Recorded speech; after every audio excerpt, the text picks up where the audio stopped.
Salut la compagnie, c'est Jules Melon. Et aujourd'hui, dans la procédé critique, nous allons aborder une nouveauté sortie en France ce mercredi, mais qui a vu le jour à Noël aux États-Unis, ce qui est assez étonnant car c'est pas trop le style qu'on va voir pour les fêtes.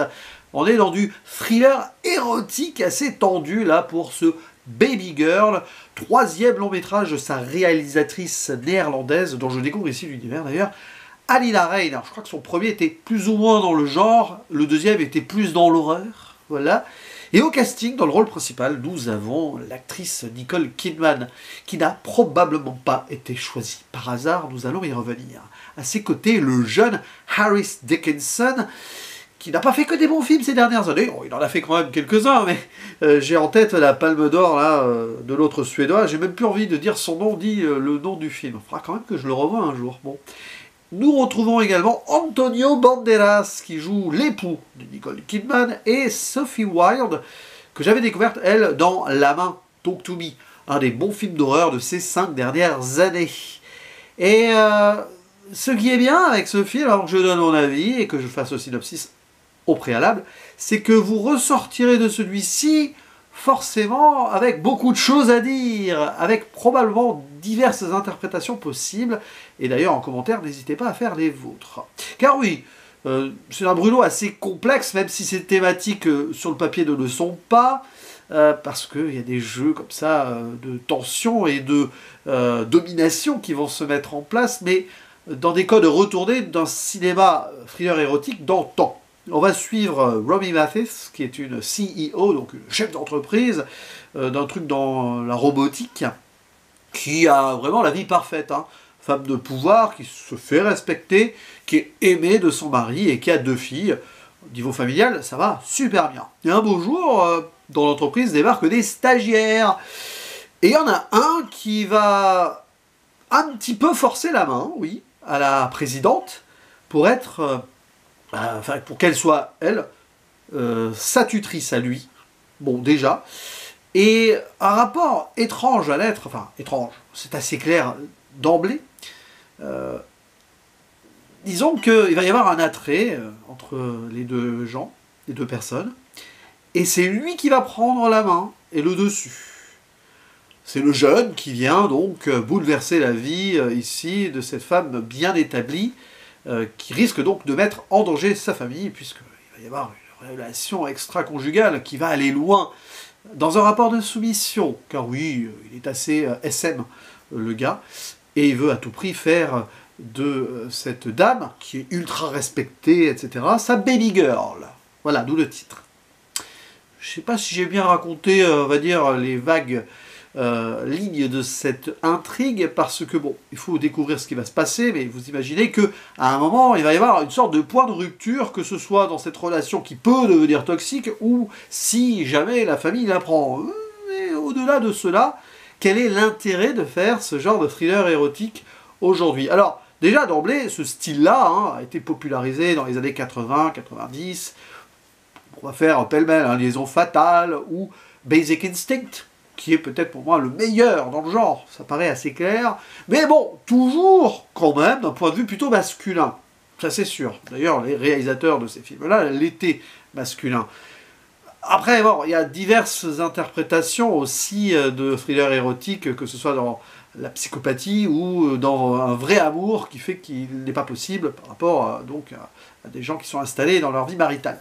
Là, n'allez pas chercher forcément la psychose, c'est beaucoup plus psychologique, et je pense que ce qui est important à souligner, c'est que nous avons une dame derrière la caméra et à l'écriture, qui filme du point de vue de son actrice, qui est le personnage principal, qui va avoir sa vie bouleversée par une rencontre, et le choix de Nicole Kidman d'emblée est évident, parce que ça commencerait presque à s'y méprendre, même si c'est différent, hein, à Eyes Wide Shut. Vous voyez, un petit peu l'idée. Alors c'est pas forcément kubrickien non plus, mais dans cette approche du travail sur le corps de Nicole Kidman et de ses méandres par rapport à son insatisfaction de la vie, parce que là son mari ne peut pas la faire jouir, enfin, atteindre l'orgasme, quoi. La scène d'introduction est absolument frontale et directe. Voilà, elle a eu cette petit acte sexuel habituel et routinier avec le personnage joué par Antonio Banderas, qui lui est totalement satisfait, tout est parfait, je t'aime, mais elle, non, elle a simulé. Et elle va donc essayer de se faire plaisir juste après en allant sur un site porno. Bon.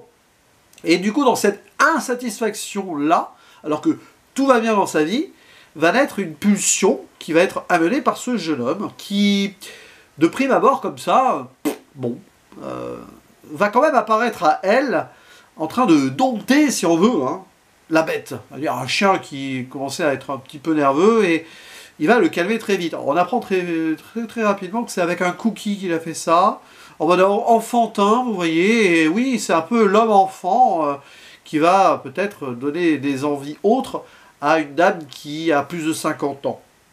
Bon.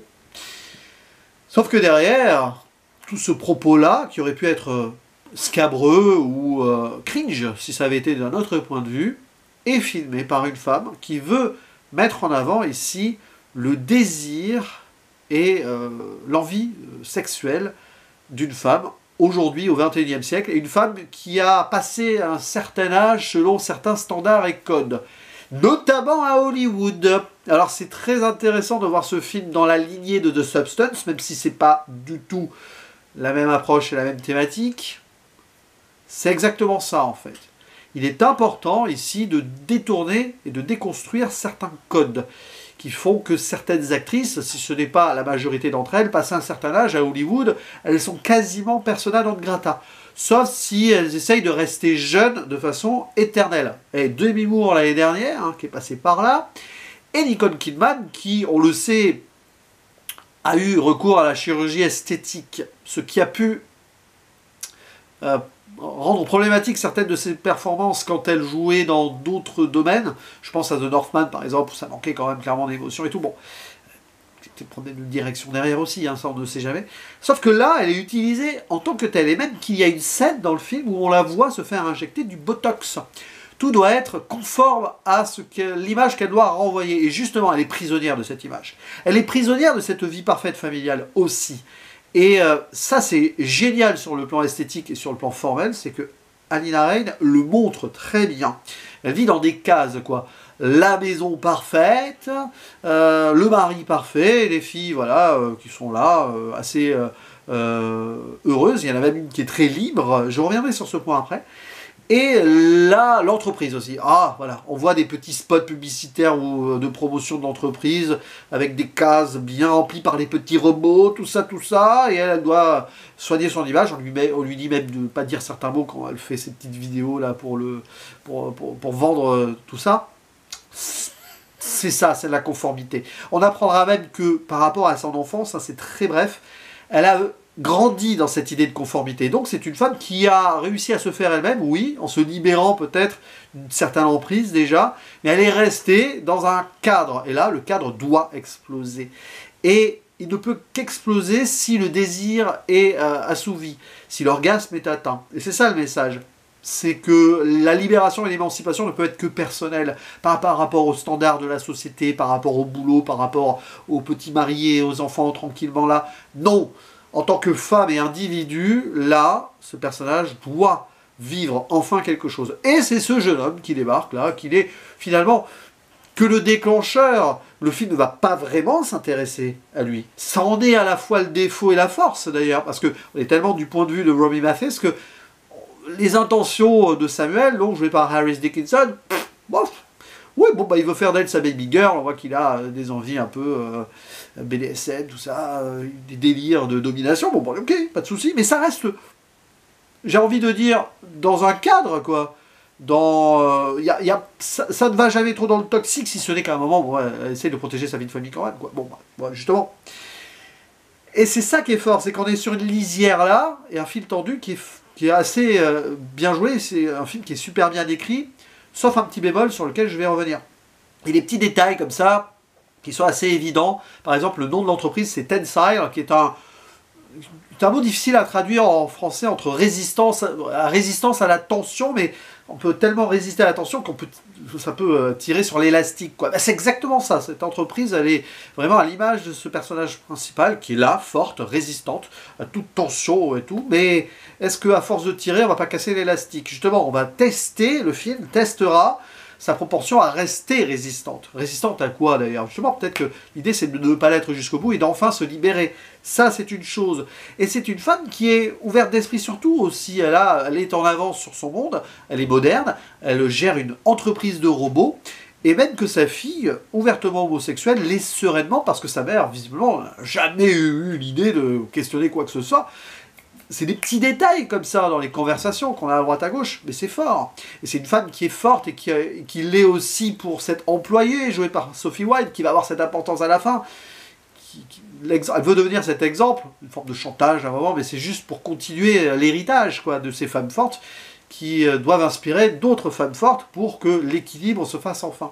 Et l'équilibre aussi passe donc par peut-être atteindre l'objectif orgasmique, mais l'idée c'est peut-être pas de l'atteindre seul, ou ni même par cet adultère. Et alors le final là-dessus est assez intéressant avec une double interprétation possible sur la toute fin quand même. Bon, parce que l'atteint-elle ainsi l'orgasme, ou autrement? Ouais, vous voyez, je reste vague là, vous voyez le film, vous comprendrez. Mais il y a un bémol pour moi, c'est que justement, arrivé à cette fin, il y a un truc qui va pas, pour moi, c'est que c'est trop rushé, trop précipité, trop elliptique sur la conclusion, le revirement et la bascule finale et la résolution. Ça va trop vite sur la fin. Je comprends pourquoi. C'est là où on voit que l'intrigue principale et le personnage de Harris Dickinson n'intéressent pas du tout. Enfin, c'est juste un prétexte pour la réalisatrice-autrice. Oui, on comprend. Mais du coup, à la fin, tu arrives avec une sorte de déséquilibre.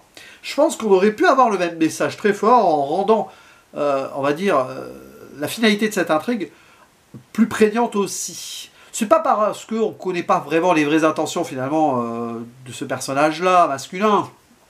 En soi, on en sait suffisamment. Mais je trouve que, voilà, bon, pour arriver à cette fin, qui certes a une ouverture, peut-être une double vision, nous spectateurs dessus, on peut se poser toutes les questions qu'on veut, mais je sais pas, j'ai trouvé vraiment que le truc était rushé, qu'il aurait pu avoir 10-15 minutes de plus, que ça ne m'aurait pas dérangé, mais bon, c'est comme ça. C'est quand même un bon film, et un film important surtout, au-delà même de ce que je pense purement personnellement sur ses qualités, je pense que c'est quelque chose de fort, voilà, ça ouvre des portes. Alors, les portes sont déjà ouvertes depuis quelques années, je parlais de The Substance, il y a eu d'autres films comme cela aussi ces derniers temps.